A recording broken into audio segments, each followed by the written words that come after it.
Let's talk about some controversial topics in the world of Tesla. And my guest is going to be Shawn Mitchell. If you haven't heard of him, you should definitely check out his YouTube channel. It's called All Things EV. I've met him in person a few times. He's heavily involved with the Denver Tesla Club and really knowledgeable guy. Some of his videos do really, really well because they're very just full of really cool information. So can't think of a better guest to have. And we're gonna tackle some of the controversial topics. So stay tuned for that. Taking over the world, electrifying the world, E4 Electric! Welcome to E4 Electric, your number one source of unbiased electric car news. And if this is your first time here, don't forget to click on the subscribe button. It's down there, it's free. That way you won't miss anything moving forward. All right, so there are a few controversial topics going on right now in the community and in the world of Tesla. I gotta say, I'm kind of worried. I mean, none of them, all of them are pretty. I feel like they can really damage the brand or even maybe sales. So we're going to talk about it with Shawn and see. And so, by the way, just like I said, we're going to break this conversation down into two parts. One is going to be here. You're going to see the beginning here. And the second part is going to be on his channel. And I'm going to send you there with a little card and a link in the description of this video. So follow that once the video is done. If he puts this video together a little bit later, maybe an hour later, so just be patient. I will update my description with his video, but I definitely have his YouTube channel in the description of the video, so you should subscribe anyway. Before we get to the interview, of course, I want to remind you that this video and this channel is sponsored by the Starman Gifts, the home of the adventures of Starman. You gotta check out this awesome comic book. There's a discount code in the description of this video. There are quite a few other really cool products that they're selling over there. If you're a fan of Tesla and Elon Musk, you'll definitely enjoy them. So, all right, without further ado, here's my conversation with Shawn. Shawn, welcome to the show.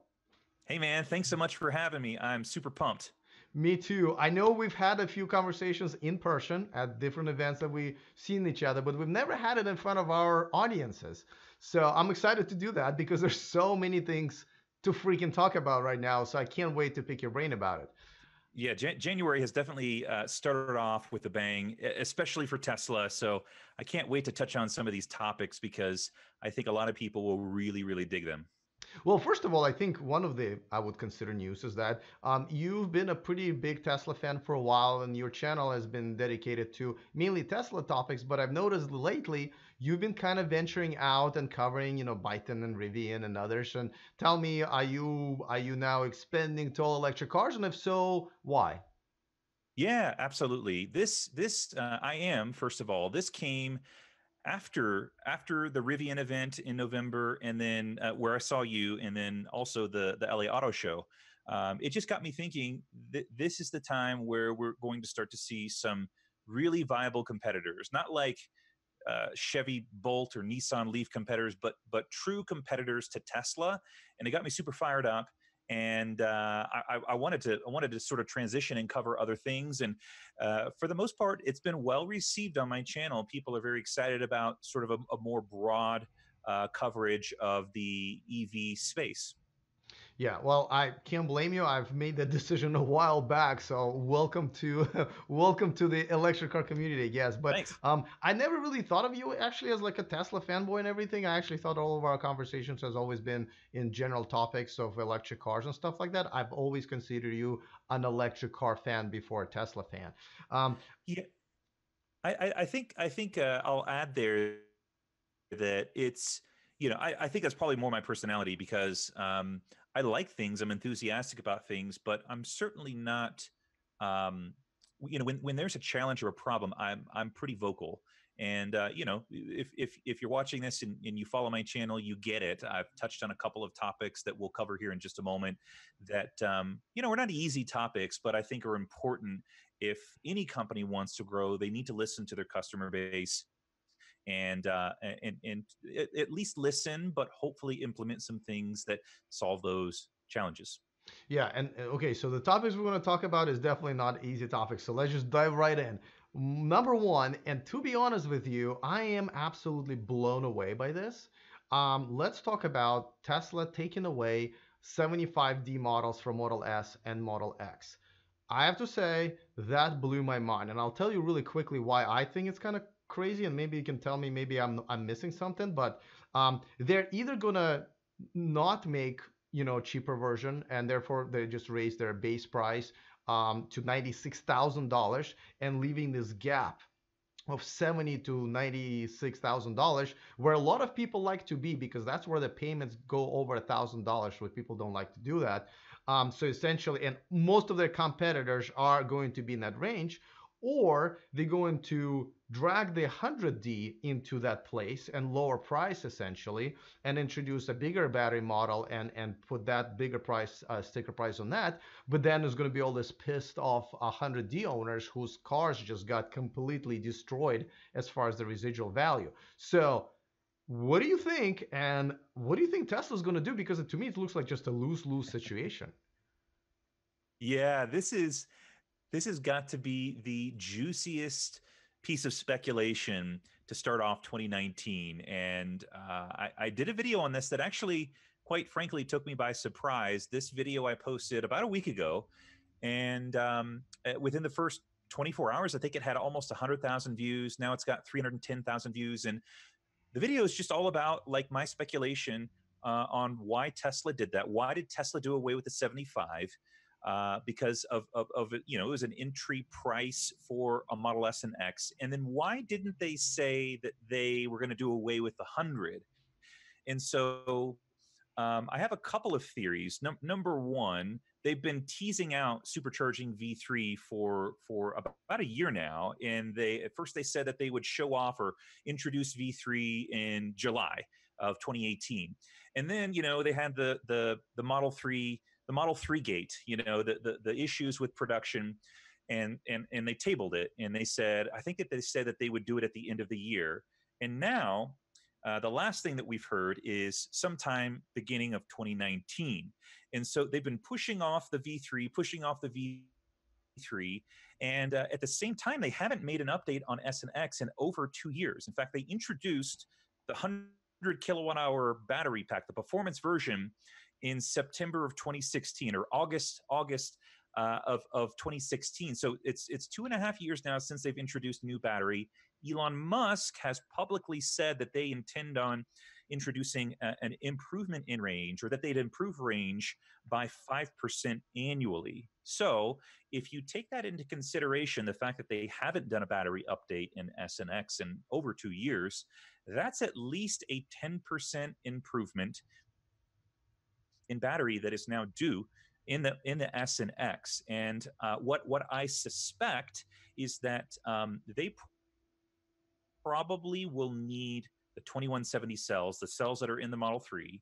They'll probably need those in the S and X, and they've been waiting to fix the Model 3 production issues, before they introduce the newer versions. And so I think that the new battery pack and the supercharging V3 are probably tied together, and I think they're getting close now to announcing something like that.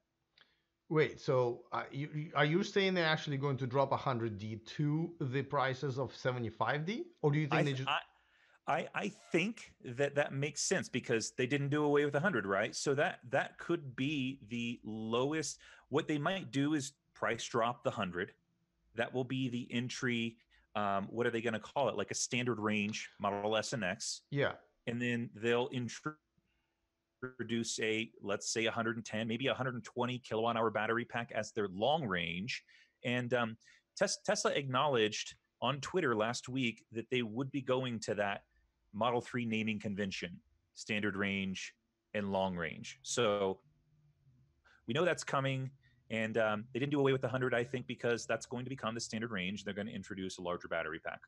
I mean, that does make sense, except for what are they going to? I mean, this is going to be a big problem with those who bought 100D in the last, really ever. Because, right, no matter what, that car will drop in price by $15,000-$16,000. Same with the Model X. So in addition to what your car normally drops in the first 2 or 3 years, it's going to drop by another $15,000.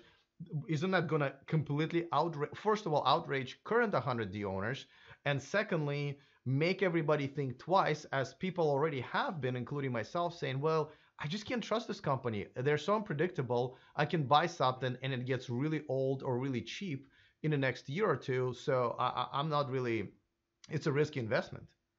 Well, I mean, they have not been bashful about their strategy of iterating on the car, weekly and monthly. So, I don't know if that's as big of a consideration to Tesla. They proved that last year around August or September when they changed the pricing of the Performance Model 3, and a lot of people were sort of pissed about that. And Elon conceded and said, hey, if you want $5,000 check back, we'll give it to you, or free supercharging, one or the other. Exactly. So I mean, by the way, he could have already learned that lesson on Steve Jobs when they dropped the price of iPhone after introducing it after 2 or 3 months, I believe. So are you saying they're going to make the same mistake and piss off the entire 100D ownership base, and then again kind of lower the trust of the new potential buyers? I mean, I'm not sure if I would take it that far. I don't think Tesla intends to piss owners off. I just think, and maybe what they do is they offer something similar. Hey, if you bought your 100D in the last whatever 3 month, 2 3 months, and you paid $100,000, but now we're selling it for $80,000 or $85,000. We'll cut you a check or something like that. But I don't think they intentionally do that. I just think that it's due for an upgrade, a range and battery upgrade. And I think that the bigger batteries are going to do a better job at taking the high power charging of V3 supercharging. I mean, I totally agree. That totally would make sense. Having long and short or whatever mid range of sort of labels for models rather than kilowatt hour, because that will move always, right? But I'm just concerned about having all this pissed off. I mean, it looks like Elon is not concerned, but I think this can really set them back in terms of just consumer confidence is an important thing, and they're flying high right now, but this is not going to last for that long, right? Competition is coming, and that things like this is what's going to drive people away. What's driving me away from Tesla is the legacy manufacturer practices that a lot of times are good. For example, I like the fact that when I buy a car for $80,000, the body style is guaranteed and for 7 years. And if not, and if something changes, they usually announce it and gives you they give you a choice. So I'm I really hope We'll there's a see. third solution. Yeah. Okay, I but think they're going to make some changes that I feel pretty confident about. They've got to make some changes. They have, as I said, they haven't changed the battery. It's been over 2 years, and now you've got these competitors who are sort of chomping at the bit. You've got Porsche, and you've got Audi, and you've got Rivian, who are touting these large batteries. I mean, Rivian in particular, I think is interesting and impressive that they're the first one to talk about a 400 plus mile range on their battery pack. So I think that I would not be surprised. Let's say that I would not be surprised if Tesla makes an upgrade to their battery pack to stay ahead of the game. all right, fair enough. All right, so I agreed. Still scared about what's going to happen, and I think they should be as well. Okay, so there's something else that came out like literally in the last 48 hours, right? And that's the referral program is coming to an end. And I know you made a pretty funny video about it on your channel, and I can't stop watching it. But and I've made one as well. And I think it's not only, well, there are a few questions. First of all, why did he end it 11 days earlier than they promised? Which I know pissed off a lot of people because it's 11 days for them. They've been running it for years, but some people really had plans on maybe getting an extra prize, or you know what I mean. But at the same time, gee, how much money did they lose on this program? I've heard there's like over 80 free roadsters are now due. And there's people like me who have like two-thirds off, right? And they're not going to make money on me either. And really, did they really need it to? So can you talk about a little bit about the timing, that 11 day cutoff, and whether or not this was should have been done long time ago? Yeah, I believe it. Elon said last night or today that it's a profit margin issue. Yeah, it's a funny video. It Um, is. it's a profit margin issue, and where I think that they went astray is they introduced the lowest Model 3 variants to the referral program. And not only did it uptick the number of roadsters that are due now to customers, which is totally cool. I'm super excited about some of these other people who have Model 3s and who've referred enough to get a roadster or two.